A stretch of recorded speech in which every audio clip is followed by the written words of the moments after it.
Como decíamos, hemos tenido hoy en las principales plazas europeas un cierre mayoritariamente negativo. La única excepción ha sido por parte del MIT, el italiano, con un rebote del 0,24%, teniendo en cuenta esas subidas en los títulos de Unicredit de más del 10%. Hoy, que presentaba ese plan estratégico de cara a 2024 diseñado por el consejero delegado Andrea Orcel, que fue nombrado en ese cargo el pasado mes de abril, con una retribución al accionista esperada de 16.000 millones de euros de cara a estos próximos 4 años. A excepción del MIT, el italiano, el resto de las plazas han cerrado en tono negativo, con un DAX que se ha dejado un 0,30% en 15.639 puntos, un FTSE de Londres 0,22% de recorte, muy planito el K40 con un recorte apenas del 0,09%. El más bajista de la sesión entre las principales plazas del viejo continente ha sido una vez más el IBEX 35 con un 0,93% de caída, casi un punto porcentual en 8.399 puntos, casi en esos 8.400, pero los ha llegado a perder. Hoy, sobre todo, con ese lastre de las compañías ligadas al turismo, como ha sido el caso de IAG, de Meliá Hotels, de Amadeus y también de AENA, que han sido las más bajistas de la sesión. IAG más de un 3% de caída, Meliá un 2,8%, AENA casi un 2% y Amadeus un 1,87%. Teniendo en cuenta lo que hemos visto hoy en el desempeño del viejo continente, vamos a ver qué es lo que está ocurriendo en la media sesión mexicana. Conectamos con nuestro compañero José Ricardo Rangel. José Ricardo, muy buenas. ¿Qué tal, Marta? Amigos allá en España, muy buenas tardes. Bueno, pues aquí principalmente estamos arribita en terrenos positivos con 0.06%, lo que corresponde a 50.089 unidades dentro del índice de precios y cotizaciones, y esto se refiere principalmente, y les comparto la pantalla, a la parte sobre todo del sector financiero, con 4.13 a la alza, Grupo Financiero Banorte, seguido de la parte de consumo Bimbo, Ideal, allá en España, con 3.12 a la alza, seguido también la parte consumo, Gruma, la parte todo del maíz, la producción y transformación de maíz, con 2.94 a la alza. También la parte financiera, Bolsa Mexicana, cotiza en terrenos positivos con 0.80 a la alza. Las principales bajas, Marta, amigos, pues las tenemos en la parte de telecomunicaciones con 2.39 a la baja por parte de Sites, también Banregio con 2.08 a la baja,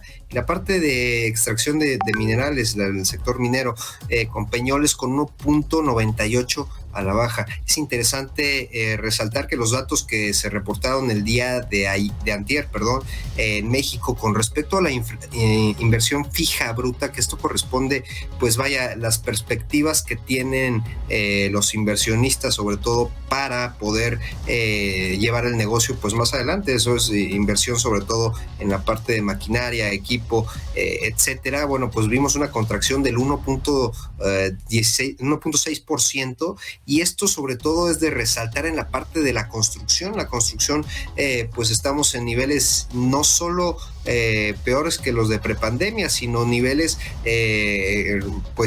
relacionados al periodo de 2004 en la industria de la construcción. Entonces vamos a ver qué tal se desenvuelve en toda esta rama, estos sectores que están cotizando dentro de las bolsas aquí en México, y vamos a ver qué impacto tienen dentro de las próximas semanas.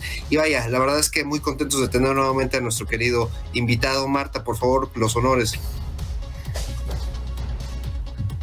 Así es, José Ricardo. Bueno, vamos a tener un día más como invitado en Visión Global a Gerardo Herrera. Él es el director de comunicación de Risk Matrix. Además, Gerardo, hoy para hablar de las calificaciones de riesgo en México. Cuéntanos cuáles han sido los comentarios de estas calificadoras. Bueno, pues efectivamente esta semana, el martes en concreto, una de las 3 grandes calificadoras, Moody's, ¿sí? Dio a conocer que su calificación sobre Pemex, Petróleos Mexicanos, la compañía estatal que maneja las reservas petroleras del país. Recordemos que en México no hay compañías privadas de extracción de petróleo, solo lo estatal. Bajaba su calificación de un BA2 a un BA3.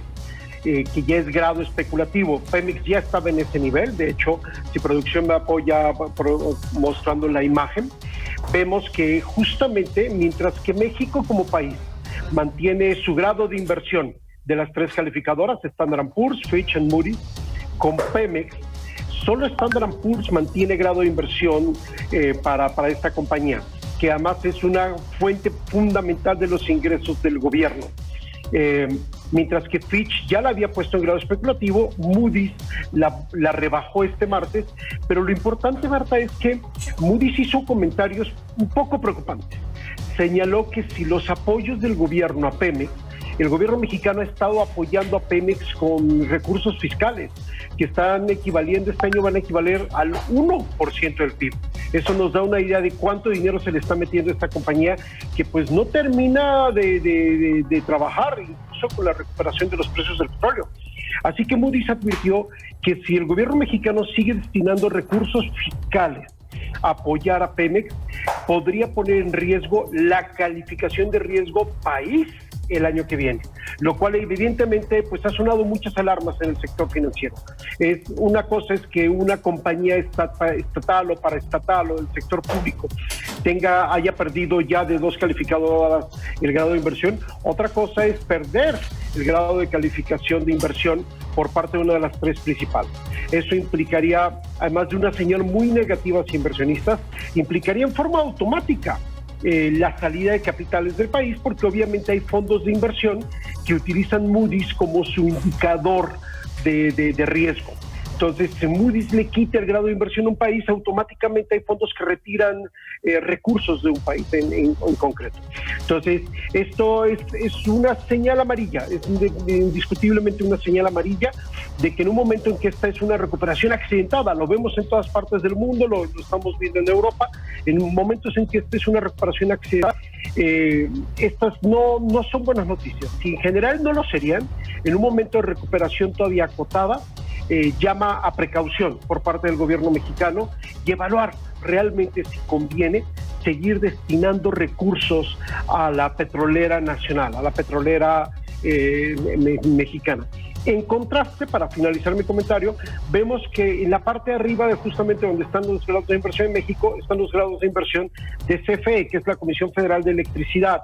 La CFE, que también es estatal, todavía tiene los 3 grados de inversión, pero recordemos, amigos, que justamente la reforma sobre energía eléctrica propuesta por la actual administración y cuya discusión se ha pospuesto para abril del año que viene, y en cuya discusión incluso el mismo presidente, ya no solo la secretaria de Energía, sino que el mismo presidente de México ha criticado a algunas empresas extranjeras, por ejemplo Iberdrola. Esa discusión podría poner en riesgo los grados de calificación también de la Comisión Federal de Electricidad en unos meses. Entonces, muy importante ver cuáles van a ser las decisiones de política pública con respecto a estas 2 importantes compañías del sector energético.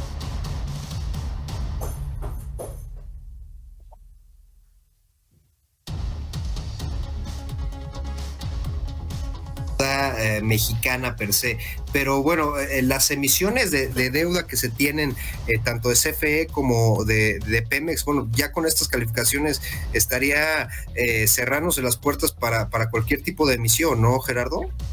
Sí, a lo mejor no se cierran las puertas, pero a ver, sí va a tener un mercado más limitado, pero sobre todo tendría que hacer emisiones con mayores premios, ¿sí? Entonces tendría que endeudarse con mayores tasas de interés. Le ayuda que el contexto actual es de bajas tasas de interés, pero entonces, independientemente de que pudiera levantar capital con mayores tasas de interés que las que existen promedio en el mundo, que de todas maneras son bajas, está esta cuestión de un creciente nerviosismo por utilizar una expresión mexicana, meterle dinero bueno al malo. ¿Sí? Destinar recursos a una compañía que pues no termina de salir adelante, ¿sí? Y que esos recursos, precisamente la preocupación de Moody's es que puedan poner en peligro el equilibrio fiscal del gobierno mexicano, que hasta ahora es lo que ha mantenido muy sanamente las finanzas públicas mexicanas. Gerardo, vaya, ¿quiénes tendrían o podrían tener apetito por este tipo de recursos? Inversionistas que buscan alto riesgo, pero precisamente son el tipo de inversionistas que de la misma manera que compran un valor de Pemex a alto riesgo, pueden desecharlo en cualquier momento e irse en un momento de volatilidad hacia otro tipo de inversiones. No quiero utilizar la palabra tóxico, no diría que todavía es un activo tóxico, pero nos estamos acercando hacia el terreno de los activos tóxicos y que definitivamente no es un terreno en el que el gobierno mexicano quiere o debe estar. Y en relación sobre todo a toda la inversión, este dato de inversión fija bruta, pues se están haciendo muchísimas inversiones en la parte de construcciones, profusamente ahorita que tocas el tema de la parte de Pemex, este proyecto de Dos Bocas, pues vaya, ¿qué relación podría tener? Porque por un lado estamos viendo este desarrollo de infraestructura impresionante y por otro lado estamos viendo que la inversión en construcción sigue cayendo. ¿Podrías darnos una opinión al respecto, Gerardo? Bien, podríamos decir que efectivamente en un momento en que la inversión fija bruta está escasa, habría que ser todavía más eficientes, todavía más racionales en dónde destinar esa inversión. Y lo que esta observación de Moody's o esta advertencia de Moody's nos indica es que deberíamos estar invirtiendo en otro tipo de proyectos, no en proyectos de una nueva refinería para una compañía paraestatal de petróleos que aún en medio de un boom del precio del petróleo no termina de tener finanzas sanas. Entonces, si en cualquier momento la racionalización y la asignación de tus recursos es importante, mucho más en un momento de recuperación accidentada. Marta, no sé si tengas alguna otra pregunta por ahí. Sí, quería preguntar por el cambio del gobierno, ¿no? Del órgano del gobierno de Banco de México. ¿Cuál es el entorno en el que nos movemos ahora, Gerardo? Bien, sabemos que pues, el Banco Central es importantísimo en cualquier país para su política, particularmente para la política monetaria. Se había propuesto un candidato, que era el anterior secretario de Hacienda, el equivalente a un ministro de Finanzas, y el candidato era muy bien visto por los mercados financieros y por la gente del sector, y hace unas semanas, en forma repentina, realmente muy repentina, el gobierno actual anunció que se retiraba esa candidatura y se proponía una nueva candidatura de una funcionaria de la Secretaría de Hacienda, el Ministerio de Finanzas, que venía de la Subsecretaría de Egresos, o sea, venía del área fiscal. ¿Sí? Una mujer indiscutiblemente con un currículum capacitado de experiencia profesional, personalmente se le conoce como ser alguien que aprende rápidamente, pero no puedo negar que suscitó mucha sorpresa lo repentino del cambio.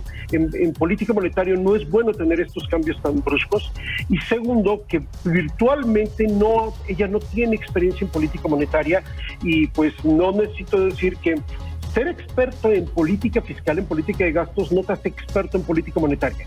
Tasas de interés, sobre todo en un momento en que lo vemos que alrededor del mundo pues tenemos justamente la próxima semana decisiones de la Reserva Federal, en Europa decisiones del Banco de Inglaterra.